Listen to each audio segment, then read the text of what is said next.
కుల బాంధవులందరికీ శనార్థి. నా పేరు గాజనమైన శ్యామ్ కుమార్ యాదవ్, యాదవ ఒగ్గు పూజారుల సంక్షేమ సంఘం రాష్ట్ర అధ్యక్షుణ్ణి. యాదాద్రి భువనగిరి జిల్లా కులనుపాక గ్రామంలో చాళుక్యులు కాకతీయుల కాలం నాటి పురాతన ఆలయాలు, కులాలకు సంబంధించిన మఠాలు, 4000 సంవత్సరాల చరిత్ర గల సోమేశ్వర స్వామి ఆలయాన్ని, యాదవ మఠంలో స్వయంభుగా వెలిసిన కేతకి మల్లికార్జున స్వామి ఆలయాన్ని యాదవ ఒగ్గు పూజారుల సంక్షేమ సంఘం రాష్ట్ర కమిటీ సభ్యులతో వెళ్ళి ఒగ్గు జగ్గులు ఓంకార నాదాలతో స్వామివారిని దర్శించుకోవడం జరిగింది. ఇక్కడ ఉన్న చరిత్ర చాలా గొప్పది. సోమేశ్వర స్వామి వారి కళ్యాణం మన యాదవ మఠంలో యాదవులే చేస్తారు. సోమేశ్వర స్వామి వారి పేరు వినంగానే నాకు గుర్తుకు వచ్చిన విషయం ఏమిటంటే, మా పెద్దలు చెప్తుంటే విన్నాము.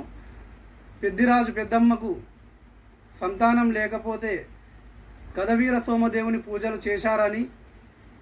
సోమేశ్వర ఆలయం టెంపుల్ కూడా ఇక్కడ యాదవ మఠం కానే ఆయన దేవుని కళ్యాణం జరిగేది. అక్కడ మహిషాసుర మర్దిని మఠం అనే దేవుని గుడి ఉందాడ.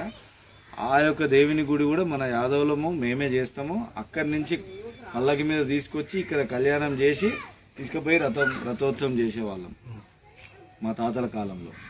అది ఇప్పటికి కూడా మేమే ఆ రథోత్సవం కానీ ఆ కళ్యాణోత్సవం కానీ మేమే చేస్తున్నాము. అట్లా యాదవులకు ఉన్నటువంటి చరిత్ర. అందులో మనం ఏడిపోయిన యాదవులు మినిమం శ్రీశైలంలో కానీ లాస్ట్లో తిరుపతిలో కూడా సన్నిధి గొల్ల ముందు దేవుని చూసిన తర్వాతనే వేరే వాళ్ళు చూసేటువంటి చరిత్ర మనకు యాదవులకు.